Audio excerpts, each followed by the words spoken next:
তাফসিরে জালালাইন সহ আরো 10টা তাফসির নিয়ে এসেছি এই সূরা নূরের 31 নং আয়াতের, যেগুলো আপনাদের করা, যেখানে লেখা আপনারাই লিখেছেন যে মুখমণ্ডল, হাতের কবজি, পায়ের পাতা খোলা রাখা যাবে। সূরা নূরের 31 নং আয়াতে আল্লাহ তো এই বিধান স্পষ্ট করে দিয়েছেন। এই হেদায়া গ্রন্থ, এটা নিশ্চয়ই আপনাদের অচেনা নয়, আপনারা এটা সবাই চিনেন। প্রতিটি কামিল মাদ্রাসায় এই কিতাবটা পড়ানো হয়। এখানে এই হেদায়া গ্রন্থের 169 নং পেজে এখানে লেখা আছে, আর মুখমণ্ডল এবং কবজি পর্যন্ত উভয় হাত খোলা রাখার যৌক্তিক কারণ হলো এই যে পুরুষদের সাথে মহিলাদের লেনদেন তথা নেওয়া দেওয়ার আবশ্যকতা রয়েছে, কাজেই মুখমণ্ডল এবং কবজি পর্যন্ত উভয় হাত খোলা রাখার বিশেষ জরুরত রয়েছে। এই কিতাবটা আপনারা সকল আলেম ওলামারা পড়াশোনা করে পাশ করেই বের হয়েছেন। তাহলে আমাদের এই মেয়েরা যখন শালীনতার সাথে মুখমণ্ডল খোলা রেখে কাজ করতে যায়, আপনারা কিভাবে আমাদেরকে বেপরদা বলেন? আলেম সাহেবরা, আপনাদের এই ধরনের অপপ্রচারের কারণে, এই ধরনের মিথ্যাচারের কারণে আমাদের বোনরা আজকে আক্রান্ত হচ্ছে। আল্লাহর দ্বীন প্রতিষ্ঠার কাজের যে অধিকার তারা আল্লাহ প্রদত্ত পেয়েছে, সেই অধিকার তাদের ধ্বংস হচ্ছে। তো হিজবুত তৌহিদের নারীদেরকে আমি একটা কথা বলতে চাই, যে আপনারা যারা এখানে উপস্থিত হয়েছেন, হিজবুত তৌহিদ কি বলতে চায় সে বিষয়টা আপনাদেরকে জানতে হবে। হিজবুত তৌহিদ কি মেসেজটা দিতে চায় সেটা আপনাদেরকে জানতে হবে।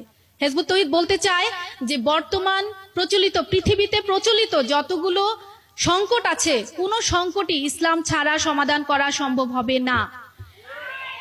এই জন্য ইসলামের প্রকৃত আদর্শ, ইসলামের নারীদের কি অধিকার দিয়েছে, আল্লাহ কি হুকুম দিয়েছে, কোরআনে কি বলেছেন, তার সুস্পষ্ট জ্ঞান, সুস্পষ্ট ধারণা আপনাদের সবাইকে অর্জন করতে হবে।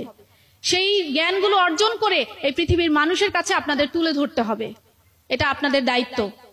হিজবুত তৌহিদ পাওয়ার আগে মৃত্যু নিয়ে ভয় ছিল না, আমার মনে হয়, বা ভয় নেই এমন কেউ নেই। মৃত্যুর পরে কি হবে, মৃত্যু কেমন হবে, এটা নিয়ে সবার একটা ভয় থাকে।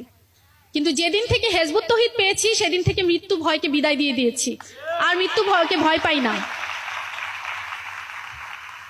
আমি আল্লাহর কাছে ফরিয়াদ করি যে শুধু একজন শহীদের বিধবা স্ত্রী হিসেবে নয়, আল্লাহ যেন আমাকে এই সত্যের সংগ্রামে স্বয়ংকে, আমার নিজেকে একজন শহীদ হিসেবে কবুল করেন। হিজবুত তৌহিদের নারীরা শত শত বছর ধরে, 1400 বছর ধরে সবাই সেই বীরঙ্গনা নারী খাওলা উম্মে আম্মারাদের ইতিহাস পড়েছেন, আপনারাও পড়েছেন। এখন সময় এসেছে সেই উম্মে আম্মারা এবং খাওলাদের পুনরুজ্জীবিত করার। আপনারা সেই পুনরুজ্জীবিত হবেন না? নিজেদের মধ্যে খাওলা এবং উম্মে আম্মারাকে প্রতিষ্ঠা করবেন না? আপনাদেরকে সেই প্রকৃত উম্মে আম্মারা এবং খাওলা হয়ে আবার পুনরুজ্জীবিত হওয়ার এই সত্যের পথে আপনাদেরকে অগ্রগামী হওয়ার আহ্বান জানাচ্ছি আমি আজকে। এবং যারা আপনাদের পথকে রুদ্ধ করতে চায় তাদেরকে বলছি যে আপনাদের এই হাজার হাজার অপপ্রচার, মিথ্যা প্রচার আমাদের সত্যের পথে সাময়িক বিড়ম্বনা সৃষ্টি করতে পারবে ঠিকই, কিন্তু হিজবুত তৌহিদের এই মহান সত্যের গতিপথকে কখনো রুদ্ধ করতে পারবে না ইনশাআল্লাহ। আপনাদের সবাইকে সেই সংগ্রামে আহ্বান জানিয়ে, সংগ্রামে স্থির থাকার আহ্বান জানিয়ে আমি আমার বক্তব্য এখানে শেষ করছি। আল্লাহ হাফেজ, আসসালামু আলাইকুম।